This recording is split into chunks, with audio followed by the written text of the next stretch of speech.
Hi, this is Chef Jan Marie coming to you on a Sunday.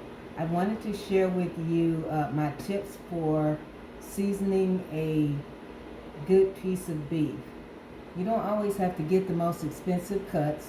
As you notice, this is a chuck roast, and it has a nice amount of marbling in it. That white veining that you see going through there is actual marbling, and it's actually fat.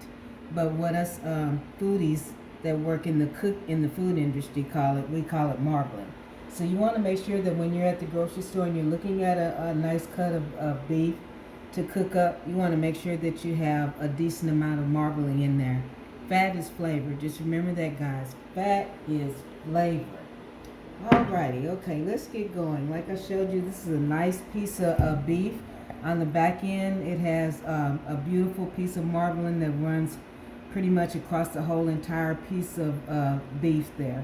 So what I'm going to do, and what people kind of have issues with, it's good to season it on the outside, but I'm going to show you a tip that someone showed me a long time ago, and that's to stuff it with things on the inside.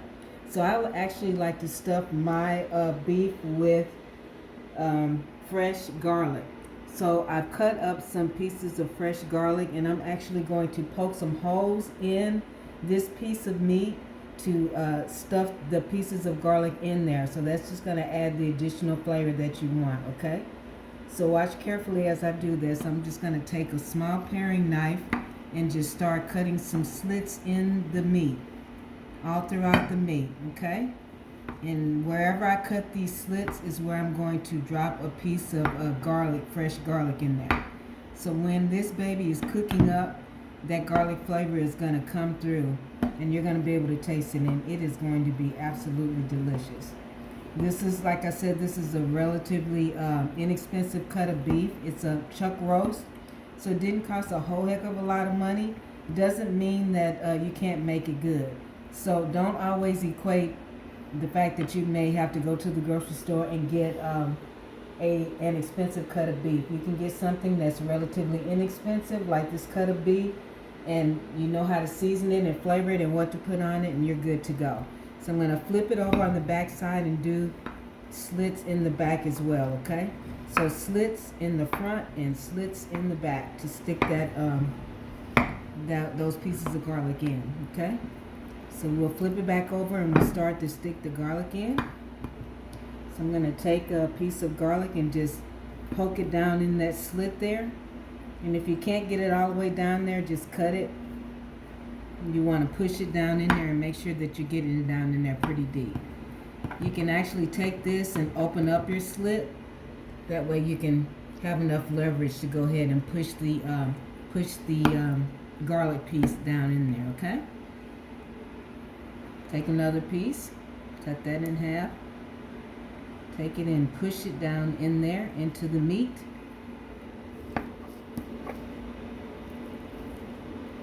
Push it deep down in there, okay? Go to another slit. And you're just going to go to each place that you did slits in the meat, and you're going to stick pieces of garlic in there, okay?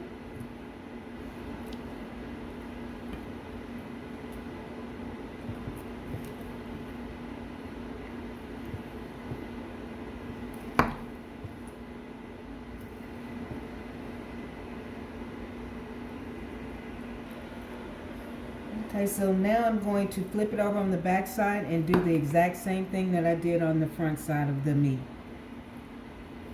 Widen open those slits and stick some pieces of garlic in there.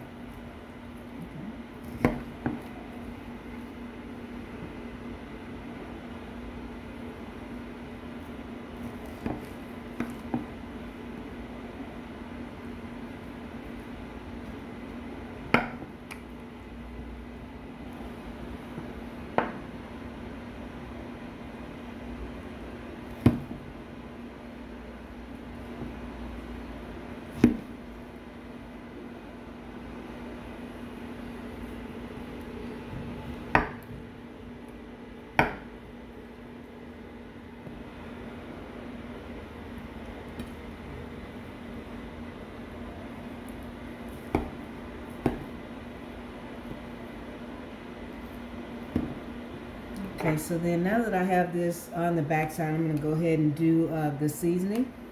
And I have here black pepper, garlic powder, parsley flakes, and good old seasoning salt. And that's all we need basically for this cut of meat. So I'll go ahead and season this up, and then we will be good to go.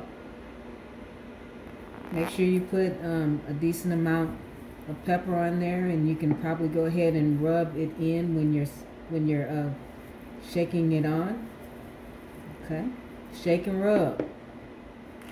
Y'all remember the old stuff they used to sell in the grocery stores? I don't know if they still do. It's called shake and bake. This is shake and rub.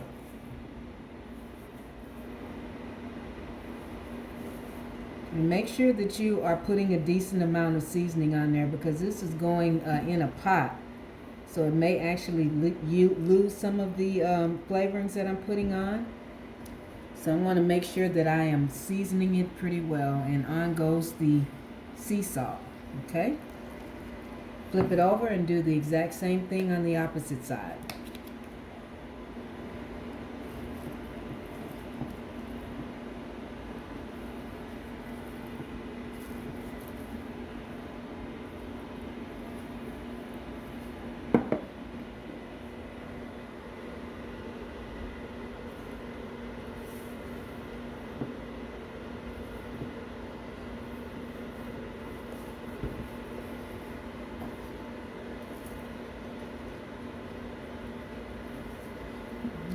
She is ready to go. Let me go ahead and put some parsley flakes on here. And you will drop this into a heated skillet with some oil in it just to brown both sides. And then stick it in the oven with some gravy. A lot of people like to use packaged gravy, but you can do it just as easily with the bouillon cubes and make your own gravy. But to each his own, whichever way you do it. All right?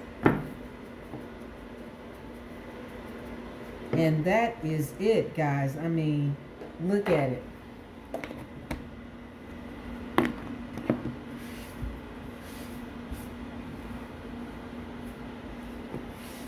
Beautiful, isn't it?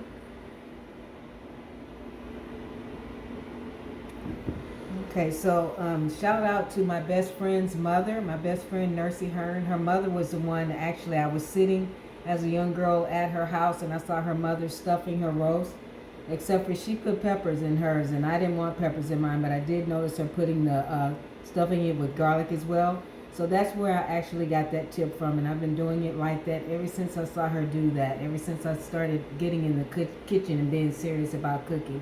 I just remember it from years ago, and I am so grateful to have remembered that, because I'm telling you, once this baby gets baked down in the oven, and you cut in there, you're going to taste every bit of this good. All right, I am signing out, guys. Have a wonderful evening, Sunday evening. Enjoy yourself, whatever you're cooking at home. Peace, love, and a bottle of hair grease. See you guys later. Bye now.